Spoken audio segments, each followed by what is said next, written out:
Deal sourcing tends to be one of the most attractive strategies when people get started in property. The ability to be able to find, negotiate deals is really important, but actually it comes with a whole host of compliance as well that many people don't understand. Those that do think they understand it and think they operate compliant businesses are in for a rude awakening, because many of them are operating illegally. So my guest on this podcast, Tina Walsh, the person that wrote the book on property compliance, we get into the nuts and bolts of how you should be compliant, but also the 25-step process that you need to be aware of as well. So let's jump straight into the podcast. It doesn't have to be HMOs or SAL buy-to-let. There are lots of different things that you can source for. But don't try to do everything or be everything to everyone in every area. It's very, very difficult. Yeah, it's just not going to work. There's multiple different strategies and multiple locations. That's just a recipe for disaster. No, a lot of investors are new to investment and don't really understand what they're doing and think that sourcing agents are experts, which you and I know the vast majority aren't. But even an experienced investor can make mistakes by handing over to a sourcing agent that has been recommended to them, but actually doesn't know what they're doing, and then not viewing the site until the end game and finding that it doesn't match the criteria, and losing money because they have to redo a refurb or whatever the problem is with it. Tina, I'm so glad we finally be able to make this happen. I would say you're probably best known for raising awareness and also the standards when it comes to sourcing property. And many people now proudly walk around and say, I am fully compliant, but the reality is they're probably not. Would you say that's fair? Yeah, very fair, very fair. I think since I've been talking about it, which is a number of years now, people have started saying, oh, I'm fully compliant, but without really understanding exactly what full compliance is. Yeah, so previously we were talking just off camera earlier, and we were talking about being registered for certain things and being compliant, and they are not necessarily the same thing. The fact that you are registered somewhere for something doesn't mean that actually that ticking the box is adequate. No, sadly, it's a little bit more than just ticking the box of insurance and some registrations. What you have to remember is that you're registering for supervision, so there are minimum standards that are expected to be met. Yes. So if you think you're fully compliant and you have some insurance in place and redress and data protection and HMRC, actually you're not fully compliant, and there is quite a bit of gap of knowledge that sits underneath it that you need to learn. Yeah, well, hopefully we'll get into some of those things in the podcast today. But let's start with some basics. When we talk about property sourcing and compliance, what is it that needs to be compliant, or what part of the process or the whole thing, and just help people understand what we're talking about? There are two stages to the process of compliance: the initial setup and then the day-to-day running. So for the initial setup, yes, you have to have adequate professional indemnity insurance. But one of the major problems with that at the moment is people go for the cheapest. Yeah. And a lot of brokers don't understand that sourcing isn't actually estate agency work and has to be a bespoke policy. So if you pay a small amount of money and it says estate agency, the likelihood is if something goes wrong, it won't cover you. So the quality of the insurance is more about it saying property sourcing and paying for the right policy than just paying for any policy, which you're actually just wasting your money. And then you have to join one of the government approved redress schemes, which is either TPO, the Property Ombudsman, or PRS, Property Redress Scheme, just one of them, not both. And then sign up to Information Commissioner's Office, or ICO, for data protection supervision, and then finally HMRC for anti-money laundering supervision. Now, the term supervision means you have to meet minimum standards, so you have to understand the regulations that sit under it, and how, if you're inspected or if a complaint is made against you, they will assess you. So sitting underneath all of that are legally required documents, of which there are a number.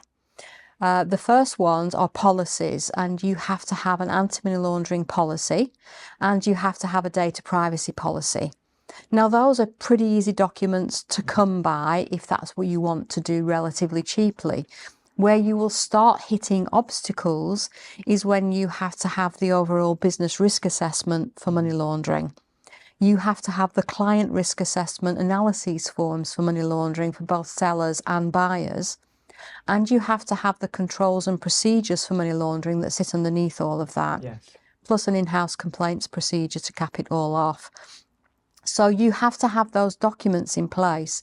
And when you join HMRC and register for money laundering, you tick a box to say that you've got them Yes. and that you've had the relevant training to understand how to operate your business legally. Yes. Now, HMRC don't tell you what that relevant training has to look like. Yes. And they don't provide it either. They don't provide it. What they say is it has to be fit for purpose for the sector that you're operating in, because they govern a myriad of different sectors, and it has to be fit for purpose for your position in the company. Yes. So just doing a cheap training course online, which usually is geared for a high street estate agent, might tick a box for training, but if it doesn't support you sufficiently for you to be able to run your business legally and compliantly, you will still be fined. Yes. So when we're talking about sourcers and what they do, just elaborate what a sourcer is and what that role covers, because the term is somewhat loosely used sometimes. Yeah, it is. You're either told that you're a property sourcer or you're a deal packager. And some people will turn around and say that as a deal packager, you don't have to have all the compliance in place that a property sourcer has. But I can tell you that actually there's no difference. I was going to say, what's the difference between the two? Because I didn't know there was a difference. A property sourcer, generally speaking, is gleaned to have the buyer first. Yes. So Okay. they will work with a buyer first, understand exactly what the buyer wants. Like a buying agent. Yes, like a buying agent, and then go up and find what the investor wants and get a fee for brokering the deal. Yeah. A deal packager will go out and find a deal Right. online or through an Yeah. estate agent or direct sellers, package it up and then find a buyer. Right. But the key thing to understand is that you're still brokering the sale of a property. You're just starting at different You're points. just starting at different points. So Yeah. the compliance is exactly the same whichever way you operate. Yes. And what do you think has created this situation where so many people still operate in this space that are either completely oblivious or don't care about the compliance? I think the problem is that the training makes it sound as if it's easy entry, Yes. no knowledge, Yeah. you don't need an awful lot of cash, and you'll have money in the bank very, very quickly. Yes. Now, I know from experience that that isn't necessarily the case. Yes. You may get a really good deal as your first deal, but the likelihood is you won't. Yes. But you can build a successful sourcing business and go on to invest, as my husband Tony and I have done. But it does take time to build. A business is not built overnight. And if you think about it, I mean, rent-to-rent deals are a whole different ballgame because there's no sale involved. So you can structure that and get it over the line a lot faster than you can a sale. But you and I both know that a property sale at the moment can take between, 4 and 5 months to get over the line if there are no serious difficulties. So as a sourcing agent, you've got to find the investor to work with. You've got to find a deal that they want to purchase. Then it's handed over to the solicitors. Then it goes through the whole conveyancing process before you get paid. That can be a long period of time. Yes. So to say that it's easy and you don't need much knowledge is nonsensical, because you have to have knowledge to understand all of that process to be able to guide your investor and understand what's involved. And a lot of sourcing agents come into the sector, they have no cash. They don't own their own house, have never owned one, and they've never done a refurb. And yet they're going out and marketing themselves so that they can find an investment deal for a buyer and manage a refurb. Yes, there's lots of stages when it comes to sourcing. There's the lead generation, the marketing side of potentially finding a potential property. There's the viewing and understand what you're looking at. There's the negotiating with the owner or the agent or the third party. You've got the appraisal of the deal, and that your ability to understand how you can turn that into an opportunity for somebody. That requires skill and understanding of many different strategies. Then, as you said, once it's been agreed and you've got somebody that you're saying, or you might even be marketing for a buyer, and at that point, you've then got maybe 8 or 10 different people involved in that whole process. There's you, there's the buyer, their solicitor, their mortgage broker, probably their surveyor, might still be an estate agent involved. You've got the seller solicitor, and the list just goes on and on. It does. And you've got to manage all these people, understand where you fit into that process. And I agree with you that people often see it as a very simple thing. Yes, it can be very profitable. It is hard work. There's no doubt about It that. is hard work and it can take time. I always say to people, allow 12 months to set up your business legally, find an investor to work with and find a deal. If you do it quicker than that, then fantastic, but allow yourself that period of time and don't put yourself under pressure. If you need a sourcing income to come in because you've got no money to pay the rent, then you need to go and get a job. Yes, it's not going to work. It's not going to work. Yes. And I think the other thing where it falls over is that people believe that you can source for the whole of the UK for every strategy. And what I say to someone who I had someone who came to me who were in London, but they'd been told that Liverpool was a great place for sourcing, for investment. And I said, well, have you ever visited? No. What do you know about Liverpool? I don't know anything. Yes. So how can you source if you don't have the boots on the ground knowledge? Yes. Without that local knowledge and understanding, even down to one side of the street is a no-go zone, and the other side where exactly. you don't have that local understanding. You don't have that local understanding. And if you don't understand how to structure a buy-to-let or a serviced accommodation or a HMO, how can you package it up? Yes. So start with one or two strategies that really interest you, learn them and know them very well, and choose an area that you are very, very familiar with. Yes.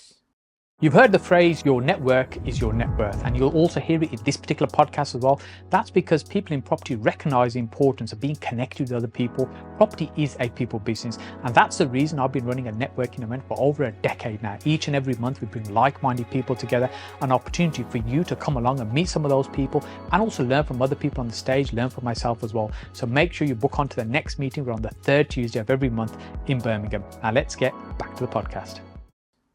Yeah, I agree. The best place I think to start is on your doorstep. I tend to say if you can get to it within about 40 minutes, that should really probably be your boundary. Absolutely. Yeah, and within that there'll be pockets of where you can. There will be. Find. And understand which of those areas are best for which strategy. Yes. And there will always be sweet spots. Yes. And between the Bronx and Manhattan. Yes. Somewhere is the sweet spot. Yes. Everywhere. It doesn't make any difference. And people will say, well, I'm in an area where prices are really high. Yes. Well, they might be, but you'll still find people who are interested in investing in there because they know and they have, it may be capital gain that they're looking at long term and they're buying and holding and they don't mind about the yield or the cash flow. But there will always be an investor that is investing it somewhere on your patch within 40 minutes of you. You just have to find what they're investing in, why it works for them, and what areas are best for.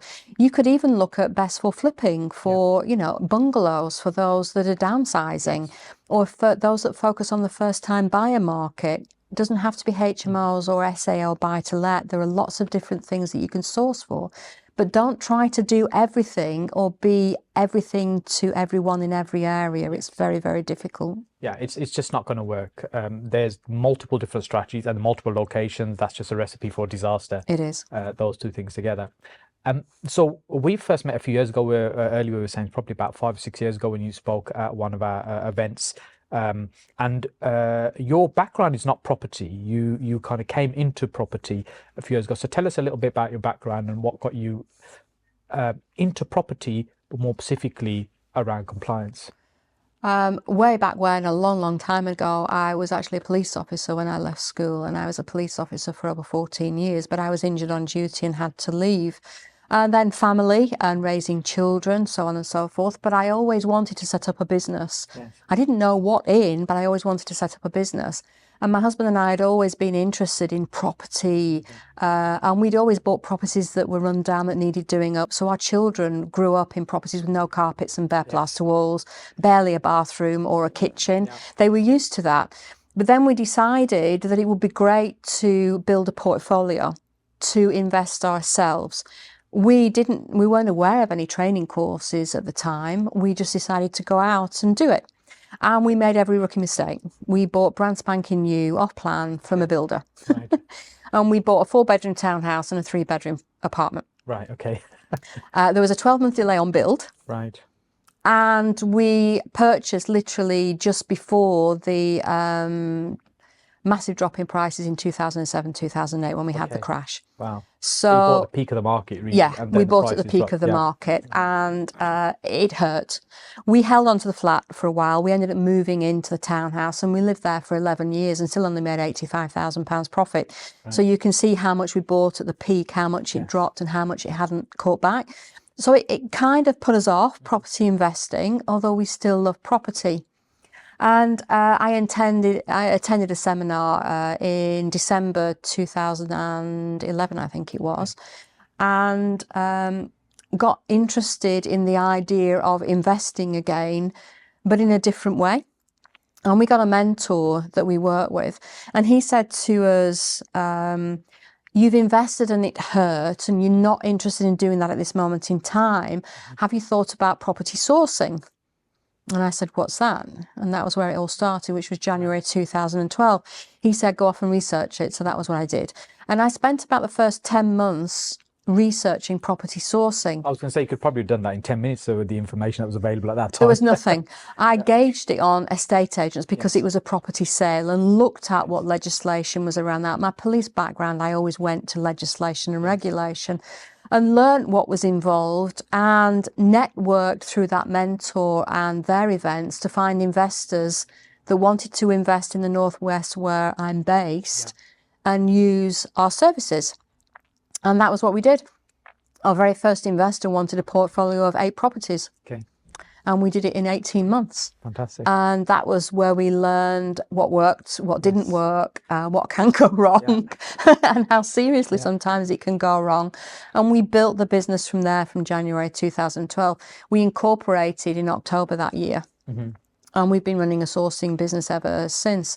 We're quiet at the moment. We're on hold because we're busy in other areas of our lives, but we still love sourcing.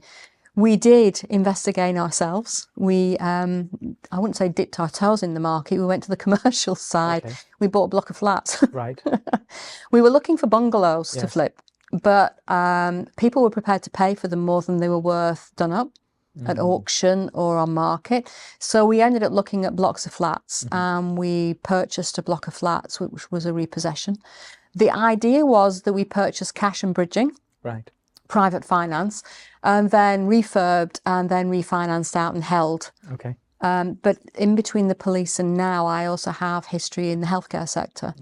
And a healthcare company came to me and said, do you know of any flats in this area, Tina? And we were refurbing. So we said, well, we hadn't planned on selling, but if you want to come around and have a look, have a look. And they did, and they made us an offer that we couldn't refuse on the block of flats. So we ended up flipping into the healthcare sector. And what was the journey into understanding compliance and starting to educate and raise awareness around standards or lack of standards when it comes to compliance?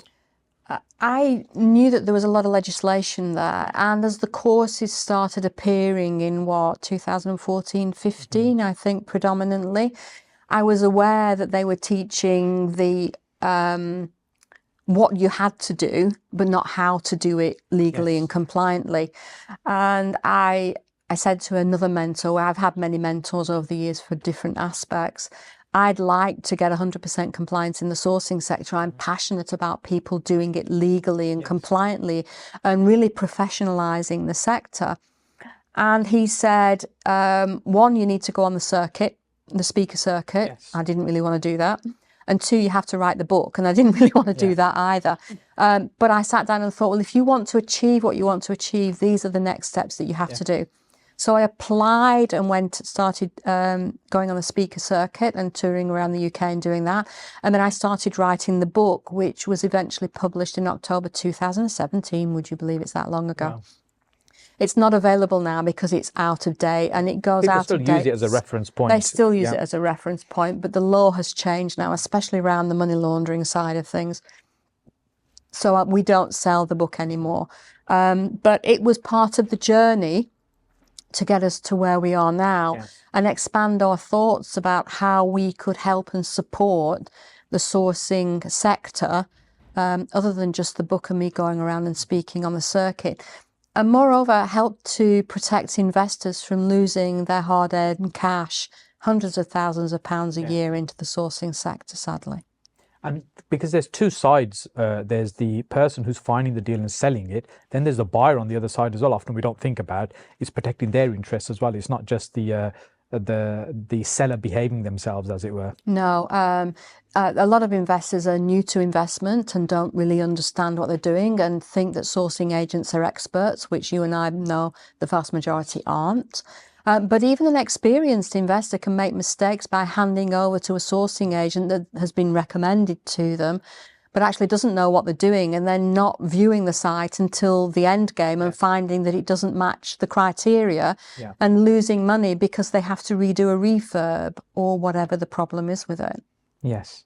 So when it comes to the compliance side, I know you have like a 25-point checklist, and run us through, give us an overview of what is it we need to be aware of if you're thinking about finding deals to sell on to somebody else. It's sort of the two stages that we talked about earlier. It's the setup and then the operation day to day. And the operation day to day is predominantly geared around probably data protection, holding documentation safely and securely, but really around anti-money laundering. And HMRC are really red hot on this at the moment and issuing huge fines. So once you're registered, you have to have all of the documentation in place. But what I say to people is it's no good having someone's document and putting your company name on it. You might as well not bother. Yes. Because unless that document reflects how you operate on a day-to-day basis, and you record everything for every client, for every deal on a day-to-day basis, you will still fall foul. Yes. So HMRC expect you to be able to understand how you assess a client for risk from money laundering. And they set it at low, medium and high risk. And attached to those is you assess them as one of those, and then you carry out due diligence set at either simplified, standard or enhanced due diligence, dependent on a lot of different things. And what you have to remember as a sourcer is you're operating in the property investment sector. You are not a high street estate agent that's selling a home for someone to live in, where the risk of money laundering is fairly low. You're operating in a sector where millions of pounds are transacted on an annual basis. And HMRC property is a high risk for money laundering. Property is a high risk. High street estate agents are considered to be low to medium risk, but sourcing agents are definitely medium to high risk because of where we operate. And of course, the added problem that the standard sourcer doesn't understand what's expected of them under money laundering regulations because it isn't taught anywhere. So this assessment of the seller, the assessment of the buyer, and the timing of the assessment is absolutely key. Because if you fail in HMRC's eyes, they don't care that you didn't know. They will just literally issue a fine to you. So there's an awful lot more that sits underneath on the day-to-day operation from a legal perspective that you have to have a really, really good understanding of to be able to confidently say, I am a fully compliant sourcing agent. And when we're talking about HMRC fines, it's not something that's a scary thing that may never happen. They have it to frighten us. They literally do issue quite substantial fines, and a lot of those, we were talking earlier off camera as well, just over the last 6 months or so, the size of the fines that you'd seen. Yeah, they issue fine report usually twice a year. Most people don't know where to go and look, but I actually read through. The problem that we've had previously is, as a sourcing agent, you have to register with HMRC as an estate agency business, or what they call an EAB. And so when the fines are issued, they're issued as an EAB sector fine. And in the last report, which ran from April to September 2023, there were 215 EABs or estate agency businesses fined, in total just over 1.6 million. Wow. But what I did differently with the report this time was I researched all 215 estate agency businesses. Sometimes I wonder if you've got a lot of time on your hands. I know. Trust me, I actually enjoyed it, weirdly. I'm not sure I'd want to do it every time, but I wanted to get the figures for the sourcing sector. Because people will say to me, well, how many sourcing agents have been fined? And it's very difficult to give a figure on it if you don't have the specifics. And so we split them out. And of the 215 EABs registered, 35 were sourcing agents or deal packages. Wow. And the fines combined for those were just over £150,000, which averaged out at around £4,000 each. Now, the lowest fine was about £1,500. The highest was £24,000. Okay. And so the typical type of breaches that they would get fined for, what type of breaches?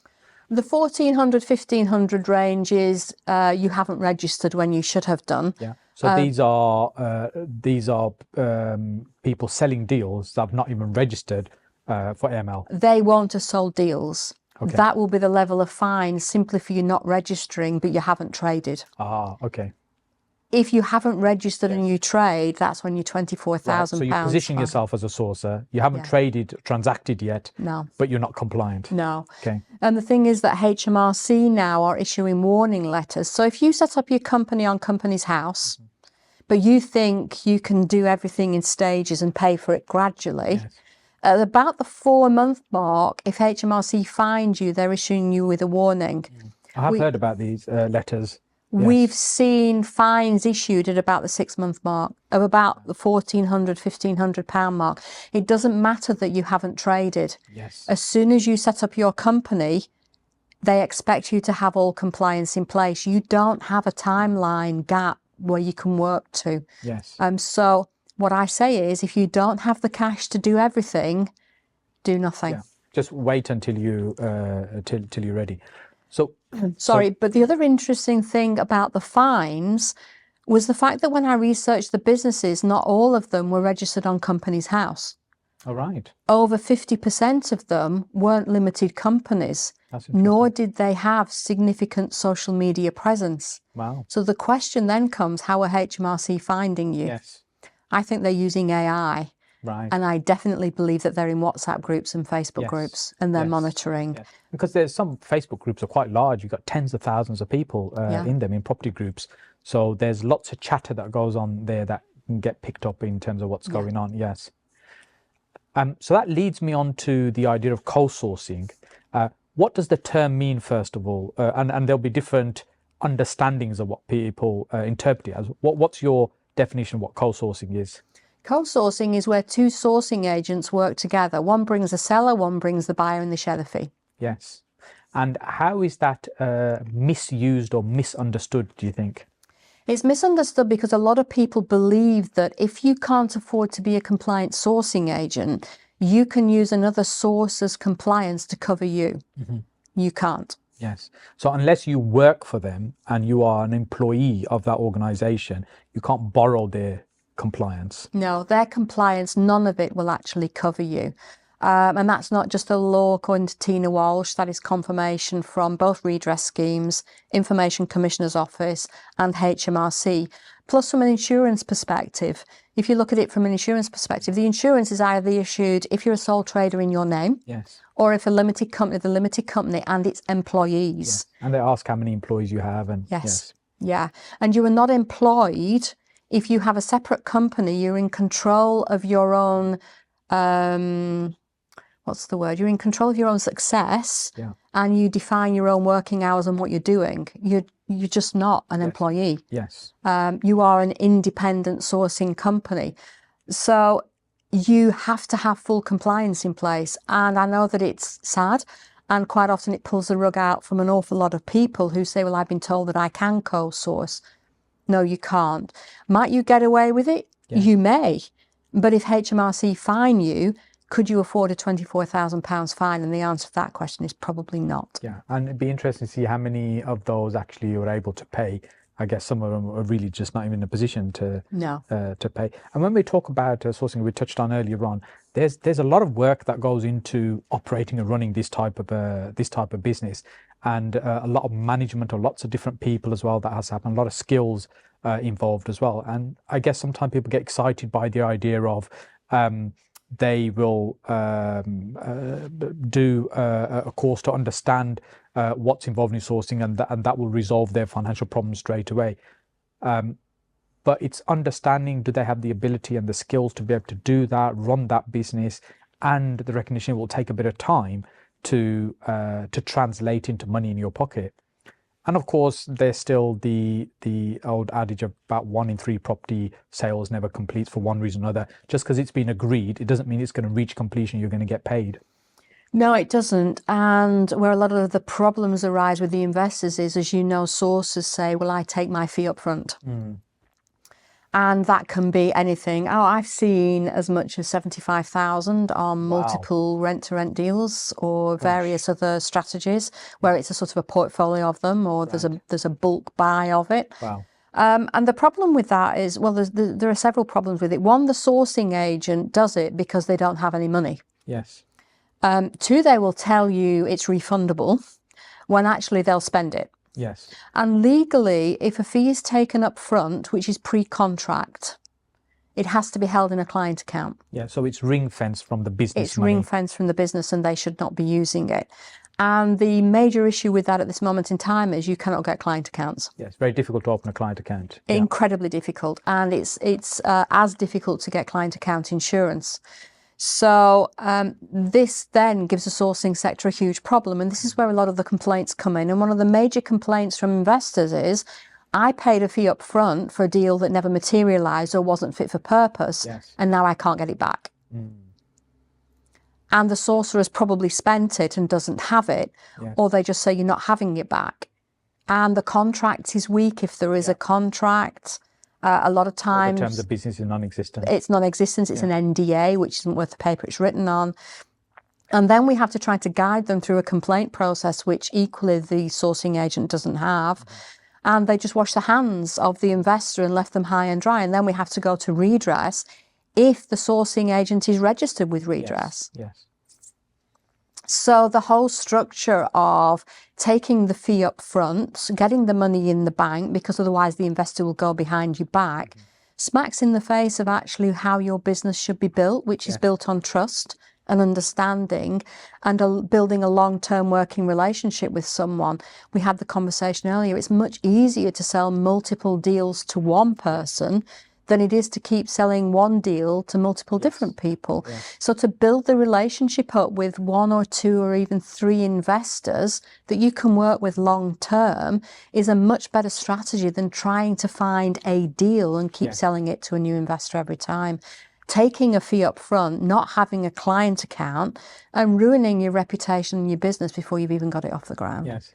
There's so much misunderstanding in this space in terms of how it operates and what people should and shouldn't be doing. As I said, you've kind of championed this for a long time, and now raising the awareness, helping raise the standards as well in this space.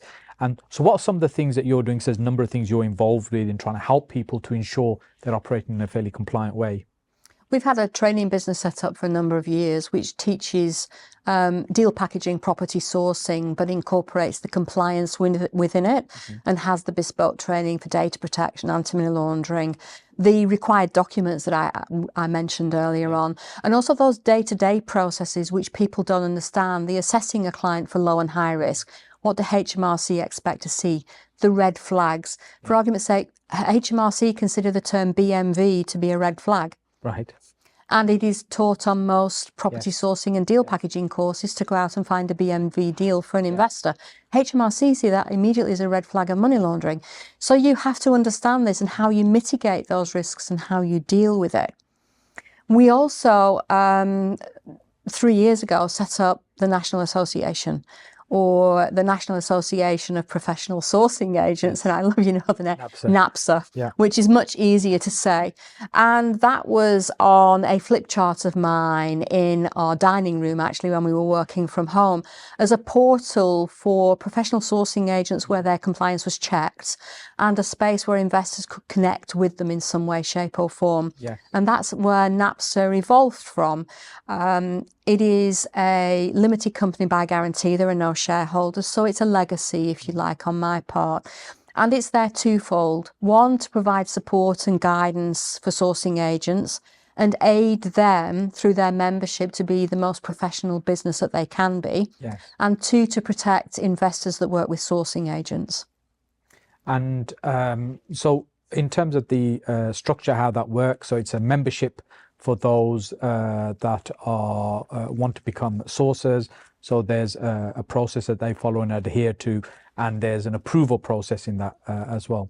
And then I guess from the investor point of view, it's confidence and reassurance for them that actually there is a process and that the sources are following. Yeah, for many years now, I've stood on stages and given a long list to investors as to what they have to do. And, from your perspective, reading an insurance document isn't probably the highlight of your day to see if it's fit for purpose for a sourcer, or going off and checking on 3 different sites as to whether they're registered appropriately or not. Yeah. So the checks that NAPSA does on all of our sourcing agents are the 25-point checks that you mentioned earlier. We check and we read through their insurance documents to ensure that they are covered for the services that they provide. Yes. We check they're registered with the Redress scheme, the ICO, HMRC, but moreover, we expect them to submit all of those legally required documents that we mentioned, and we actually check through those documents to make sure that they're fit for purpose. If they indicate that they source the whole of the UK for every strategy, we have a conversation around how that won't work as a NAPSA member. But we handhold them through the whole process, so you don't have to be compliant to join. If you're interested in being a sourcer, we have a downloadable guide which gives you a tick box checklist as to what you need. And if you're happy and you feel that you can fulfill that, then you can join NAPSA for the annual membership fee. And we handhold you and take you through it all with one-to-one calls. And on those calls as a NAPSA member, we use Zoom. If you're struggling with something, I will record it and allow you to download the recording so that you can go away and you can listen to it again. Yes. Because what a lot of sources find is they'll come off a training course and then on the Monday morning after, they've no idea what to do. Yes, in terms of what's the next steps? What's the next steps? What do I do? And then what do I do after that? How do I structure my first 12 months and what do I expect? And that's where we support you, not just on the compliance and on the sourcing, but the setup of your business in general. Yes. And marketing. Getting yourself out there, how to do your first video. I don't want to be on camera, fine, then turn the camera the other way and face it outwards. You don't have to be on the camera. So we talk about marketing and everything to do with your business to make it a success. Because at the end of the day, compliance is great, but it won't all the way put money in the bank. You have to have a lot of other skill sets in place as well. And that's what NAPSA about. It's about that support and that guidance and that ongoing support and that guidance for you.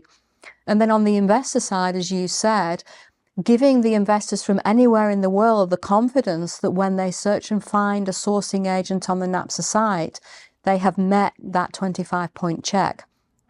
But we don't just do the check once, we monitor. Yes. So we monitor for expiry dates of insurance and registrations. And if they don't update the date and prove that they have re-registered, they are removed from being approved. Yes. Even if their membership is still live. If important changes are needed to documents because of changes in interpretation and law, we make them aware of what those are and we help and we support them to make those changes. So if somebody's thinking about whether sourcing may or may not be right for them, and sourcing really the ability of being able to go out and find properties, negotiate, and the full process, what would you say is the kind of skills somebody needs to maybe self-reflect around whether it may or may not be right for them? Time is probably one of them. A lot of sourcing agents hold down full-time jobs and or have families. And you are not necessarily time rich. Yes. And you have to have the time to be able to study and allow yourself that time to be able to study and set up the business. As I said, 12 months. Choose and decide on maybe 1 or 2 strategies in your geographical patch that you've chosen that you're interested in, you want to focus on, and learn on your patch where they work and why they work, and assess deals on your patch, even if you have no one to sell them to. Because a lot of sources say, I've never sold a deal, so why would an investor work with me? An investor really shouldn't necessarily worry about whether you've sold a deal or not, but whether you can calculate whether a deal works and know your patch. So if you can say, this is the type of deal I can find on my patch, and have a dummy presentation of an actual deal and have a portfolio of them for the strategies that you're working with, then you can say, this is the type of deal I can find. These are the calculations used. Is that something that would be of interest to you? Yes. Let's have another conversation. No. Is it because you have a different calculation? Okay. Then I would prefer to work with your calculation so that we don't waste each other's time. Because everyone's idea of a yield and how you calculate it is completely different. So it's really, really important as a sourcing agent that you know exactly how your investor is going to assess that deal. Yes. down to the formula that they use to assess it. Otherwise, you're wasting each other's time. And whilst a lot of investors will say, just keep sending me the deals, it's you that's having to find them and filter them and go out and do the viewings and do the calculations. So it's easier for you if you know exactly how it's going to work. And a copy of a spreadsheet or the formula used is the ideal way of actually filtering that down. Yes. So buy-to-let property is not really being considered investment advice when it comes to the FCA, for example. However, it's very easy to tip over and start giving financial advice by accident, which we shouldn't be doing. No, we shouldn't be doing. We are not qualified to give investment advice. And that is something that I always make clear to our investors when we're onboarding them on our sourcing business. So what we do is we have a team around us, if you like, of independent wealth advisors. And for argument's sake, someone could have cashed in the pension, or they could have won the lottery, or they could have sold a business, but they've never invested in property. And so their knowledge is such that they come to you and they say, what's the best strategy for me to invest in? You should not be advising that. You know your patch and where a buy-to-let works or a HMO works, but you shouldn't be advising them as to what is the best strategy for them. So we always say to them, if you're not experienced already, we have 1 or 2 independent wealth advisors. We will put you in touch with them, go and have a conversation. It's up to you as to whether you do it or not, but we can't advise you as to what's the best strategy. You may have come into a pot of money. Property may not be the best thing for you to use it for.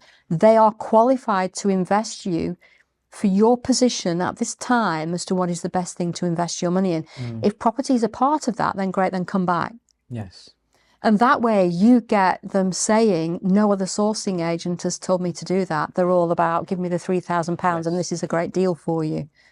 But if you set yourself up professionally, you will get the serious investors coming back. But more important, you'll get word of mouth referrals. Yes, in this business, it takes a long time to build a reputation. It does. And literally a few minutes to destroy it by it does. By poor behaviour and poor standards. Yeah. And you see a lot of things blow up on online forums all the time where someone's unhappy about a potential deal they bought. It wasn't what they thought it was going to be. That's it. So from a buyer's point of view, the investor purchasing a deal, if they are having a conversation with a sourcer for a property, what sort of things should they be thinking about, questions they should be asking of a potential sourcer before parting with cash?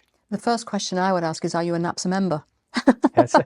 And if not, you really should be. Yeah. Secondly, I would say if you want to work with any sourcer, then fine, but make sure that you understand the strategy that you're investing in very, very well.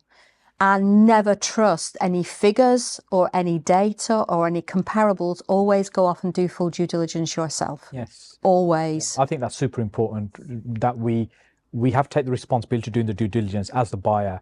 And the seller has a vested interest in selling the deal. And it will always be, in my mind, the best version of that being presented. And we should be doing the due diligence to make sure that we understand what we're buying as a buyer. Absolutely, yeah. Otherwise, you're opening yourself up to dangerous ground. And if you're an inexperienced investor, ensure that you work with an experienced investor to understand how you should be assessing the deal. Yes. And don't rely on expert knowledge from a sourcing agent. The vast majority of them have no expert knowledge. Yes. The NAPSA members will have some knowledge, fingers crossed, on their strategy, their sector, because we do ask questions around that. But how you assess a deal, they may not be aware of, and it's something that you need to teach them as to how you're assessing the deal and what fits and ticks the boxes for you, because we all know that courses provide deal calculation forms for yields and all sorts of things. But if you have a 15% void in there or a 12% management fee instead of a 10% management fee, that calculation can be thrown off for you, whereas that deal may fit, but because the calculation of the sourcer is based on a fixed base criteria in a spreadsheet that they've been given, it doesn't work for you because they're calculating it in a different way. Which is why, as a sourcer and an investor working together, you need to build that trust and that relationship up. so that you know that every deal that's sent to you will be a green light based on your calculations. It's just a decision then based on whether you like that deal or that specific location as to whether you want to purchase it or not. And it's not based on the calculation. Yes. I guess if you're looking at a property and you have 5 people looking at that, and we're asking, well, what's the return on that property? And you'd probably come up with 5 different figures from 5 different people. Absolutely, because there's different ways to Yes. break down the numbers, appraise it, and there's because of the different approaches, we're going to get different results. And by understanding the buyer and what they're looking for, it just means that you're more likely to be able to meet their needs. Absolutely key, because someone could be looking for long-term capital gain, some could be looking for yield, some could be looking for cash flow. It's completely dependent on what they're looking for. So one property could fit a myriad of different investment strategies. Never mind a sale, it could be an assisted sale, or it could be a lease option. It could be, a rent-to-rent deal or a rent-to-own deal. There are a variety of different strategies which are just tools in the toolbox, because what you have to remember is it has to fit the seller's needs as much as it has to fit the buyer's needs for it to work. Yes. And so that reminds me of an interesting question that sometimes I hear pop up, and that's if somebody is finding a deal to sell to somebody, the sourcing and compliance is fairly clear that that's the case. But if it's a rent-to-rent contract, or if it's some kind of lease option or assisted sale, where actually there isn't a purchase happening, it's either a rental agreement or a right to buy or something. How does that fit under the compliance then? Because I hear sometimes an argument, it doesn't necessarily fit, which I don't necessarily agree with. No, I think from a professional perspective, and let's hope that most people who set up businesses want to operate professionally and legally and, decently for the clients that they're working with. On rent to rent, I always advise people to have adequate PI insurance in place, which to me is a no-brainer. Professional indemnity insurance. Yeah, professional indemnity insurance. Register with one of the redress schemes. You can still register as a sourcing agent, it's just for rent to rent. Yes. Even from a voluntary basis. From a voluntary basis, even if there's some questions at the moment as to whether legally you would have to do. I suspect because there's a rental agreement involved, and you're negotiating it, you could be considered to be a management agent or a lettings type agency agreement between the two parties. So absolutely register with one of the redress schemes. ICO for data protection, because you are going to be holding personal data. HMRC, from the rent to rent perspective, you don't have to do automatically, but as with a letting agent, if the lease on the property exceeds €10,000 a month, about £8,500, give or take, then yes, you have to register for money laundering supervision. So potentially in London, maybe. Some higher value properties, Higher value properties, but other than that, money laundering, no. Does that mean that you don't have to do due diligence on your clients? I had a conversation with a sourcing agent just yesterday. Surely, as a sourcing agent, even if you're doing rent-to-rent deals, you should be ensuring to protect the landlord that the person entering into the rent-to-rent deal has sufficient financial requirements to be able to cover the deal. Yes. Surely you should be doing. And so it's not even a case of this is from a compliance point of view. It's sensible and good business practice to just be able to understand these things. Yeah, because where is the landlord going to go to if you structured a deal with an investor and then that guaranteed rent after year one falls over of 3 years, and all of a sudden the landlord is stuck with a contract that they can't get out of, but they're not paying the rent? And who brokered it? Where's the redress for them? And there needs to be something in place. And the term guaranteed rent gets bandied around quite a lot. It does. And often it has very little meaning to it other than a marketing hook to get somebody's attention. I think that was learnt over COVID, wasn't it? When a lot of the guaranteed rent companies actually went under. Because if your tenants stop paying you, where is it going to come from? Unless you've got insurance in place or you have a pot of money whereby you can cover the costs.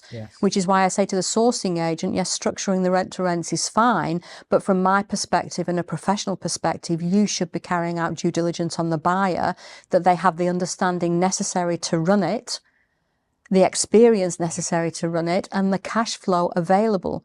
Because just having a bank account that shows money coming in, there will be other expenditure, even on a bank account, that will take precedence on that cash coming in. How much is left at the end of the month? Are they already running some deals? Is it coming out of that? Yeah, how are they going to pay? How are they going to pay it? Very, very few do that level of due diligence on that. They just don't. And that's when things go wrong. That's you see, it was obvious it would have got spotted had there been some due diligence. Yes, absolutely. And I think it's essential that that's in place. So from an investor perspective, if you're looking at rent to rents, what sorts of questions are the sources asking you? Because even if you don't care that they have done due diligence on you, you might care what due diligence they've done on the landlord. Yes. Has he got a buy-to-let mortgage which doesn't allow subletting for serviced accommodation? Yes. Very rarely asked. Very rarely asked. So, you know, it swings and roundabouts. Yes. And there was a situation many years ago, a friend of mine who'd taken on some rent-to-rent properties that they were operating, and then the landlord got repossessed. And he was in a mess in terms of how he was trying to manage the whole situation. He lost a lot of money during that process. But it just highlights things like this will happen if there's no basic checks that have been done. And it turned out that there was quite a lot of arrears that had already been built up, but there was no questions that were asked. So any money that was being paid was just being pocketed by the landlord at that stage, because he knew he was going to get repossessed. I think that leads to a very important point, that from a sourcing agent, when you're carrying out due diligence on your clients and all the evidence that you build, you need to hold on record. Yes. Because you don't know, on a rent-to-rent deal, it could be a 3-year deal. Yeah. In year 3, it could fall over. Yes. And that evidence that you have built to show that you did the appropriate due diligence that was relevant at the time could actually save your PI insurance from getting incredibly hot. Yes. So, for example, if someone's signing up to a rent-to-rent agreement at £1,000 a month and it's a 3-year agreement, well, I tend to say that's a £36,000 commitment you're making. I need to understand that that's what you're signing up to. If there's only £1,000 a month coming into account, but there's other commitments for that money, where's the money coming from? Yes. Yeah. Yeah. Tina, you're doing amazing work in this space. So, you know, I love the fact that you're strongly encouraging the awareness, and I think it's important things are done properly. There's unfortunately too many bad operators in our space that give a lot of people people that are doing a decent job a bad name as well, because the industry just gets tarnished. What's the best way for people to connect with you, reach out to you if they want to learn more about what you do? Whether you're a sourcer or an investor, you can go to the NAPSA site, which is napsa.org.uk, napsa.org.uk. There is a page for sources to register interest, and there's a page for investors to register interest. Or you can communicate with the team at hello@napsa.org.uk. Tina, thank you so much for coming on. Much appreciated. You're very welcome. Thank you for the invite.